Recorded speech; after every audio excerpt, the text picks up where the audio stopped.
Business with a servant's heart.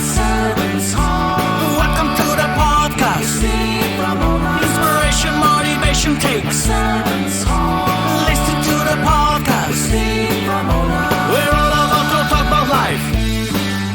Our guests will share their life story. We want you to success in life and business. We're ready and we will start shortly. We're gonna talk about life. We're going to speak on business. You're gonna shine bright. We are going to witness. Business with a servant's heart. With hosts Steve, Ramona, and Ray. Inspiration, education talks. Listen to the podcast.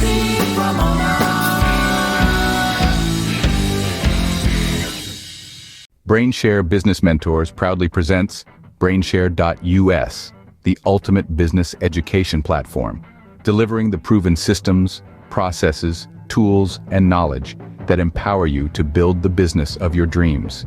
With 13 high-powered courses encompassing over 240 lessons accessed online on your schedule. Running a business is the hardest thing you'll ever do. We've helped thousands of business owners gain the leadership, communication, and business skills needed to build the business of their dreams. We can help you. Choose your learning path. Scuba Squad is the premier membership program for today's business leaders with access to all BrainShare material and double our money-back guarantee. BrainShare Basics, the ultimate business framework course, a hard-hitting 13-week program to lay the necessary foundation to build the business of your dreams. Or take individual courses as you need them. Every course has dozens of lessons, with video, practical exercises, precise documentation, and the opportunity for direct feedback from a BrainShare mentor. All programs have our exclusive 30-day money-back guarantee. No questions asked, don't wait. Choose your path and start today.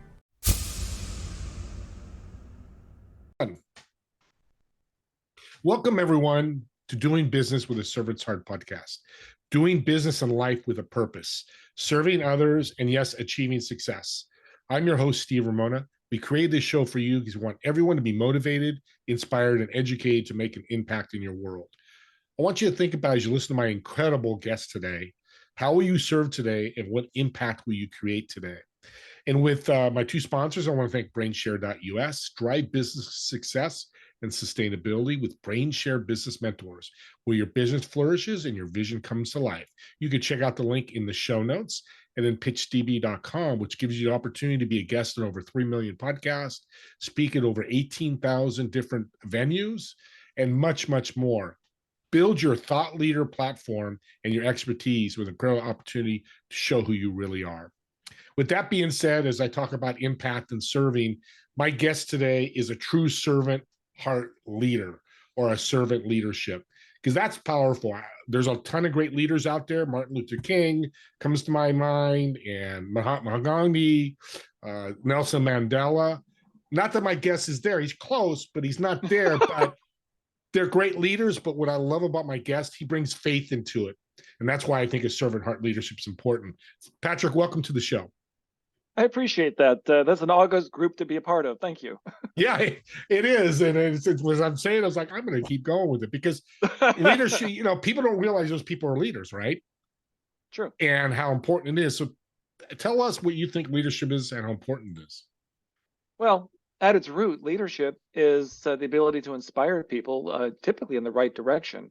Certainly, you can have negative leadership where you're inspiring people in the wrong direction, but true leadership is when you see someone going in the right direction, your conscience is piqued, and you follow them in that right direction. You found someone who's going the way you know you should go, and they seem to know what they're doing, so I'm going to go with that person and find out what I should be doing. So true leadership is finding someone who's doing what's right and following them in it. And what's interesting, you brought faith into this equation, which I absolutely love. Talk about that and how important it is to you to have faith tied to the leadership. Well, if we're going to talk about leadership, for me, servant leadership is the way to lead. We tend to have a tendency in business to elevate our best technicians into leadership roles. And then we forget that leadership is its own type of training that we should give people on how to be a leader. So what we do is we put these people in a situation where they're now in charge of other people, and they kind of revert back to the lowest common denominator. They pick up a stick and say, okay, well, everyone understands the carrot and the stick approach. So I've got a stick in my hand. You do as I tell you, or you get hit with a stick. And that stick can look like, I'm going to dock your hours, dock your pay. I'm going to fire you, whatever the case might be. It's, do what I say or else. But servant leadership takes the opposite approach. We're actually now focused on the carrot. And the problem with this approach is that everyone's carrot looks different. You have to actually get to know people, know what it is their goals are, who they are as a person, what they're trying to do, their role in the mission. You have to get to know your people before you can be a servant leader. And that's what makes it a little more difficult, is that personal connection with people and having that open door to understand the needs of the people underneath you. So yeah, the deal with servant leadership is inspiring people through love, honestly, because you've got a choice in life between love and fear. Fear is easy. We tend to inspire people with fear by simply raising that stick and say, do it or else. But love is reaching out from yourself in generosity. How can I help you? How can I encourage you? How can I help you grow to reach the goals that you have? That's true leadership. I love the love word. That sounds weird, but in business, it's not talked about. And I talk about that. I love my employees. I love my customers. I love my fellow board directors. We can say that, right? We can say that, but honestly, you need to kind of distinguish between love and affection. Affections is something that comes and goes. But when you look at the Bible, because we're bringing faith into this, so we are commanded to love the Lord our God with our whole heart, soul, mind, and strength, and love our neighbor as ourselves. It's hard to command someone to have great affection for someone else. That's not the type of love we're talking about. Right. Love means service at its root. That's the love that's commanded of us by God. That's the love that we have for our people, and that's the love that we want them to have for the people that are under them as well. Love means service. So what love is at its root is generosity. It's giving of yourself to someone else. That involves time, talent, treasure, whatever the case might be. You're giving of yourself to someone else. That's the definition of love. Unfortunately, we kind of bastardize that in the modern world, and we talk about love in only these squishy, affectionate type terms. But if we put love back in its root cause and its root meaning means service. Yeah, that's great. Audience, you talked to me about love and business. There's your answer right there. I'm actually going to take this recording and say, because that's exactly the great answer. We're not saying you're going to fall in love, but isn't it a nice thing about loving your employees? And you can fall out of love in this non-affectionate love and go, hey, you're not a fit here. It's not, you could still be a servant to say no, right? Well, you got to remember why you're in business. In any organization, whatever you're doing, the mission always comes first. The mission is purpose. It's why you got up this morning. It's why you're here. It's why people pay you to do what you do. The mission has to come first. So you've hired people now to help you accomplish that mission, and you love those people and providing service to them so they can service the mission. All of this is focused on the mission. And when someone becomes injurious to the mission, then they're no longer a fit, because the mission always has to come first. Again, the difference between affection and love is really, love is a decision that you make. It's a decision to serve others, whereas affection is something that will come and go. But when you make that decision and you say, okay, we're marching together to accomplish this mission, when that mission won't be accomplished with this person, then you've got to let that person go. And you're loving that person, honestly, because if you keep them to a mission they don't believe in, you're not helping them either. So it's still love to say you need to find another endeavor that you can actually believe in. But those of us that are staying here in this organization, we're focused on the mission, and we're going to keep doing what we're doing. Decision, you said, I think 1 or 2 times, big word with leadership. Absolutely. Talk about decision and the impact either way with not making a decision or making a decision. Well, your first question asked me, what is leadership? And I'd say that the decision is what defines it. It's the one who makes decisions. And those decisions should be focused on the mission.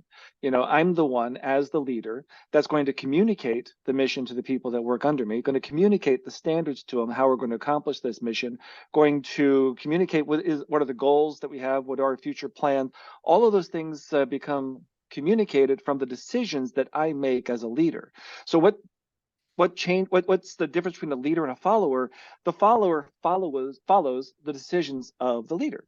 The leader is the decider, the one who says, this is what we're going to do. And the follower is the one who says, yes, sir, that's what we're going to do. It's really that simple. So decision making and being decisive is the role of the leader. And indecision? Well, indecision, nobody likes that. Obviously, when you've got somebody who doesn't know which way to go, you're not going to follow that person. So if we're talking leadership from the standpoint of you see someone going in the right direction and you want to go with that person, well, if you see somebody who doesn't know where they're going, who's going to follow them? So yeah, leadership breaks down when you don't know what you're doing or how you're doing it. Now, that doesn't mean you have to have all the answers. What you need to do is to have that open door that solicits information that you need to accomplish your job. So I love Star Trek. I don't know if you're a Star Trek fan, but The Next Generation is one of my favorites. But when you go through any one of those episodes, what you find is Picard doesn't have all the answers. What he has is the right people in the right positions that give him the information that he needs, but they're not the ones that are going to be ultimately responsible for the decision. He is. So you get the information from the people that you trust, and then you make a decision based on that information. Somebody who's in a leadership position that thinks they have all of the answers, who thinks they have everything they need, and they don't listen to other people, that's someone doomed to fail. Yeah, people, and the other side, people think I can't be a leader. I don't know it all. That's completely untrue, like you just said. Exactly. It's doing the right thing and everybody moving forward. You just happen to be side by side with them. So you said, and also when it comes to leadership, is also putting the right people in the right positions. Yeah. Because if you, as the leader, are a crony leader that puts the wrong person in a position just because you've got a relationship with them or whatever the case might be, having done that, you also know you can't rely on that person because they're not an expert. So you've got to put the right people in the right positions, and then you have to trust them to do their jobs and the information they provide to you to make that for the decision making. So yeah, all of that goes together. The first role of a leader is getting the right people in the right positions. I'm glad you added that because that's important. You can't just grab 20 people and go, hey, I'm going to lead you, and 10 of them are not going to go in your journey and go in the direction you're. That's so well said. Well, we've heard some words from you, military words. You did the salute. I love all that.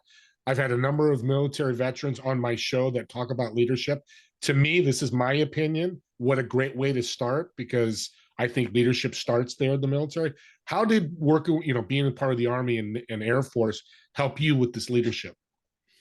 Well, first thing I would say is just a small correction. I don't think leadership starts with the Air Force. Actually, leadership starts in the home, and it's that home environment that that starts that followership leadership role. So that's really where leadership starts. But then, of course, you take that to a walk in life, and what the military gives you, it gives you a very defined idea of leadership. You go take that hill. Very simple to understand. Meanwhile, when you're in a business environment, when you tell someone to crunch the numbers, it's going to look very, very different. Someone's going to be sitting in front of a computer and not seeing what they're doing. But when you see someone take up a rifle and go do what you told them to do, leadership is easily defined in the military. So as you said, Army and the Air Force, I wanted to go to the Air Force Academy. That was where I was headed. And I didn't get in my first try. So I was offered a prep school at Marion Military Institute in Marion, Alabama.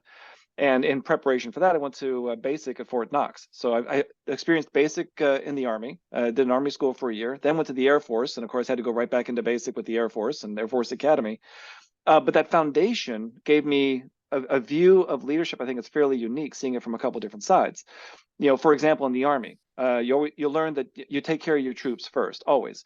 So if we're going somewhere and we're bivouacking, you get your troops bedded down before you set up your own tent. If there's a chow line, you get your troops through the chow line before you get into line. That's just basic. Your troops come first. When you get to the Air Force, it looks a little different, because now there's a lot of, it seems like pampering of the officers, it seems. But that's because that the officers, are a lot of the times the war fighters. They're the ones that are sitting in the cockpit, about to launch on a mission and go bomb the enemy or whatever the case might be, or protect the base. So when you see an air crew that lands at a base, like a heavy plane, you've got the pilots up front, you've got the load masters and stuff in the back.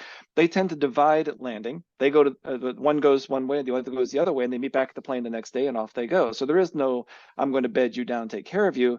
We're going to kind of take care of ourselves. So the leadership looks different, but then when you actually analyze it, what you find is they're both taking care of their war fighters. If in the Army your warfighter is that private in the trench, you take care of your warfighters and make sure they've got what they need to accomplish the mission. If in the Air Force your warfighters are the ones in the cockpit that are going out engaging the enemy, then you make sure they've got the crew rest and everything they need so that they can engage the enemy and do what they're supposed to do in the cockpit.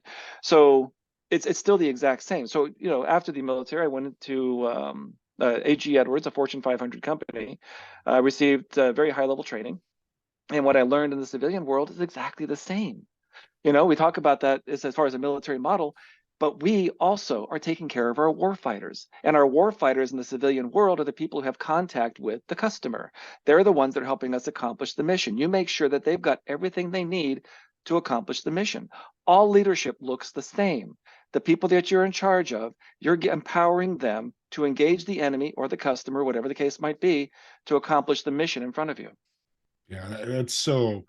I love that, because we forget that leadership looks different in many different ways. It's not all apples; it's apples and oranges, depending on the situation. I had a guest on, and I love Lieutenant Colonel Oak McCullough, retired, and he made a comment: when somebody comes up to me and says, "I'm a leader," his only question is, "Who are you mentoring, or who are you mentoring today?" Discuss that. What do you think about that comment? Well, I think it's true. I mean, if leadership is about empowering people and encouraging people and raising them up to be the best that they can be, then that is very similar to mentorship. And so if someone's going to be a leader, it's easy to point to an organizational structure and say, okay, if this person is in charge of these 5 people, then he must be leading those 5 people. And it's easy to see. But if one of those 5 people says, I'm a leader, and there's nobody underneath them in the organizational structure, then who are you mentoring? Because that's the root of leadership, again, is that raising up and encouraging people to be their best self. So absolutely, that's the role of a mentor, is to bring that out of people. So I think that's very insightful, because most people, if you said you're a leader, it'd say, okay, show me your organizational structure. Where do you stand in this organizational structure? But the role of a leader is to bring out the best in people. So who is that you're doing that for today? Yeah, I like that. And then the flip side, good leaders, I think, have a mentor themselves. True. Correct? Absolutely. How Absolutely. important is that? Well, unless let's go back to earlier when we said that some people think they have all the answers. Unless you truly have all the answers, I certainly hope that someone out there is providing guidance to you. This world, people have been around for thousands of years. We've got great examples of leadership in history, whether you want to go from Alexander the Great to Caesar to even Napoleon. Otherwise, their people loved them. They followed them to the very gates of hell, you might say. And there's a reason they did. It's because they were natural leaders. So if you want to be a leader, then you can look back in history and find plenty of examples to choose from. George Washington is another great example of that. But find plenty of examples in history that if you don't have a leader that you know in this world right now that you would follow, find someone in history.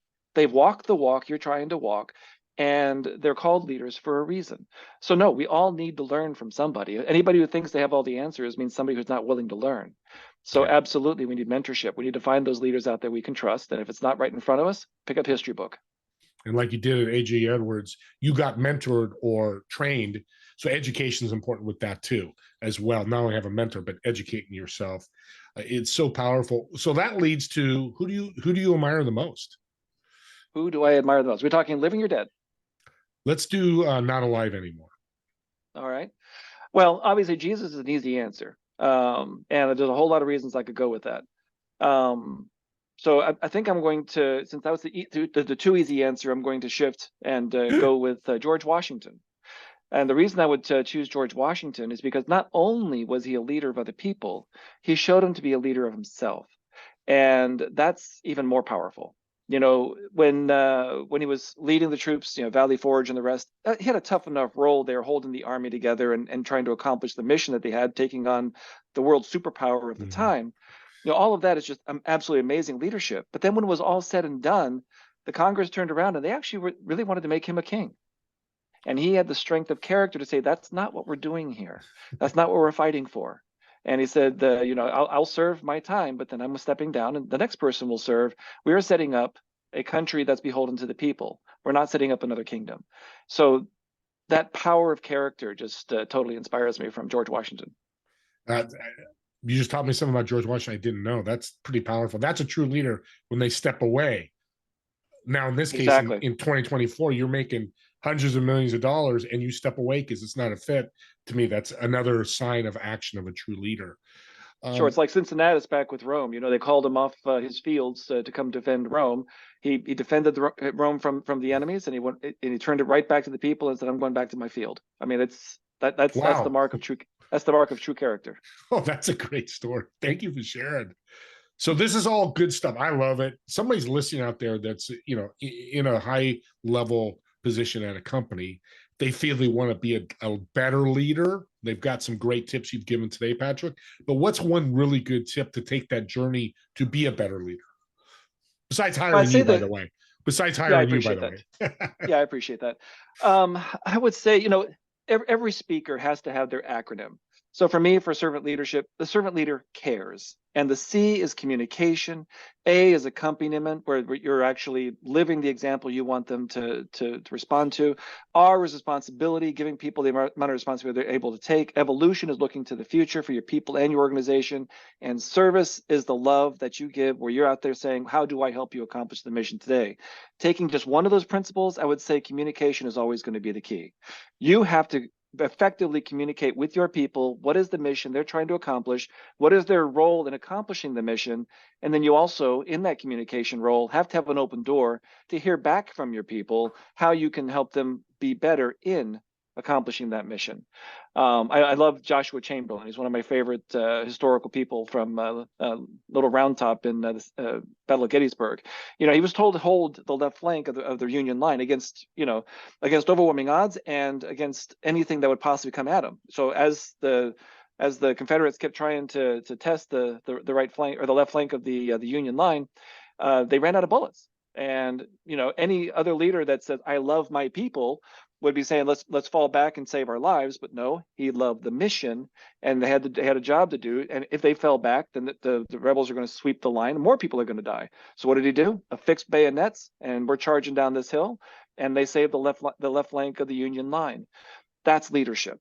And that's when you've communicated to people what is the ultimate mission of what we're having to do here. When they will fix bayonets and charge down that hill, you've communicated effectively what the mission is. As you're saying an incredible story, I'm thinking, well, in business, guess what? Owners, presidents, CEOs, it's not life or death for us. So True. being a leader, I mean, you just that glorifies the wrong word, but just put it at a high level because, they probably some of them died. But again, the mission, in this case, the business, it's so well said. On a personal note, I'm not a cat lover, but what is your favorite breed of a cat? I don't know the breed, so you got to tell me. I like a Russian blue. Honestly, I do have a favorite. I grew up with Siamese in the house, and one of the characteristics of Siamese cats is they generally don't grow up. They stay kittens throughout most of their time, so they're fun loving. And that's what I love about the Russian blue is they're very similar. They don't grow up in those terms. They stay kittens and fun loving throughout their lives. And they're also somewhat hypoallergenic. They've got a double coat that gives them a very special sheen. So my family has allergies and whatever else. So I love Russian blues for a number of reasons. They're very sweet cats, and they get along with everybody, and they stay with that fun-loving, childish attitude, that kitten attitude. And I appreciate that in people. I appreciate that in cats. I like that. Just taught me something about cats I didn't know. That's why I love doing these shows. You never know what you're going to learn. Talk about some speaking. You said you're going to be speaking in July when we were talking before the show. Let's talk about that. Maybe somebody local listening may want to come by. Yeah, absolutely. So, a lot of what I do, I can speak to a Fortune 500 company on secular terms, but when I speak to an organization that wants the religious side of it, Christ is the best example that I can possibly give on servant leadership. And so I'm actually going to be speaking near the end of July on living the virtues in our daily lives. To an organization called C-Suite for Christ. It's a little. If people probably know BNI, it's Business Networking International. Well, this is the C-Suite for Christ. Is C-Suite type people that are in charge of organizations, but are doing it with an eye toward the kingdom. That they're doing it with an eye on their faith and being unapologetic in their faith. So I get to go up there and speak to them at the end of July to one of their regular meetings up there, and I'm looking forward to that. That should be a lot of fun. Yeah, it should be. That's exciting. So you faith people out there want to learn more about that. I think it's a powerful way to be a leader in your business is adding the faith component, like you said earlier. Again, let us know.